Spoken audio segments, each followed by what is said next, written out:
বিসমিল্লাহির রহমানির রহিম। আসসালামু আলাইকুম। আজকে ছোট্ট শিশু আসিয়ার মৃত্যুর খবরটা শুইন্না মোর মা তো চিকিৎসাধীন অবস্থায় শেষ পর্যন্ত আল্লাহর জিম্মায়। আসলে ও যে আমরা তীব্র নিন্দা জানাই, প্রতিবাদ জানাই, সর্বোচ্চ শাস্তি দাবি করি, ইউগা আমার কাছে একটা ফর্মালিটি ছাড়া আর কিছু নাই। নিজের মনের বুঝ দেওয়া আর একটা ফর্মালিটি, এছাড়া আর কিছু নাই।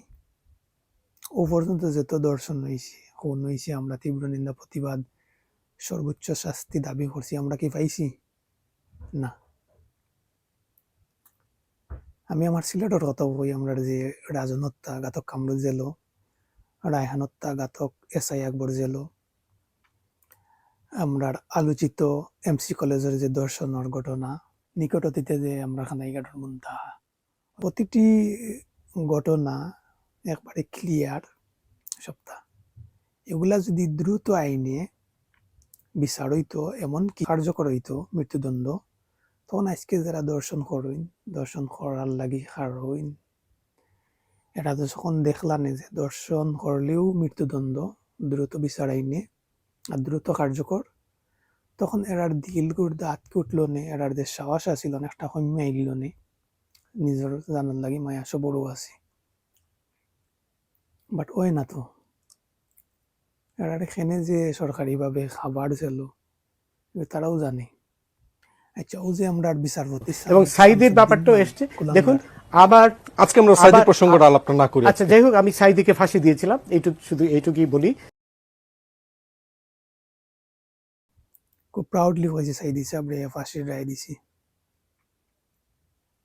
আজকে যদি কোনো দর্শকরে ফাঁসির রায় দিয়া ওলা প্রাউডলি হইতো, তে সবে বাহবা দিলাম নে, সালাম দিলাম নে, দোয়া করলাম নে। ইন্ডিয়া একবার একটা ঘটনা ঘটছিল, বাসও একজন তরুণী রেপ হয়েছিল, তো আসামের পক্ষে কোনো আইনজীবী খার হয়েছে না মেয়েটার প্রতি সম্মান জানিয়া। বাট আমরা দেশে যদি ও সিস্টেমটা চালু হয় যে দর্শকর পক্ষে কোনো আইনজীবী খার হইতে পারতাম নাই, অল বাংলাদেশ আইনজীবী ফোরাম থাকি একটা আইন করা হয় দলমত নির্বিশেষে, তখন খুব ভালো একটা জিনিস হইব। যখন দর্শকে দেখবো যে আমি দর্শন করলেও মৃত্যুদণ্ড, এরপরে আইনি সহায়তা পাইতাম নাই, কোনো আইনজীবী পাইতাম নাই, তখন দর্শন অনেকাংশে কমে যাইব। যদিও শয়তান আছে, বিচ্ছিন্ন ঘটনা ঘটতে পারে, স্বাভাবিক।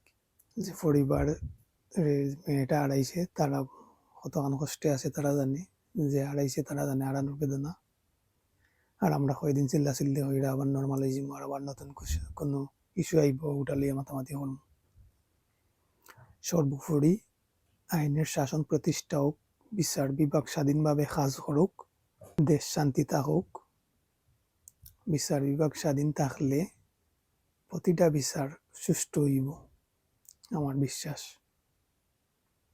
এরপরেও আমরার দেশ, আমরার দুর্নীতি, ঘুষ, এগুলো আমরার দৈনন্দিন একটা রুটিন হয়ে গেছি, এগুলা করতে হইব। তাহলে আমরা সব হেফাজত কর্তা। আসিয়ার পরিবারের প্রতি সমবেদনা রইল। সবাই আবারও আসসালামু আলাইকুম।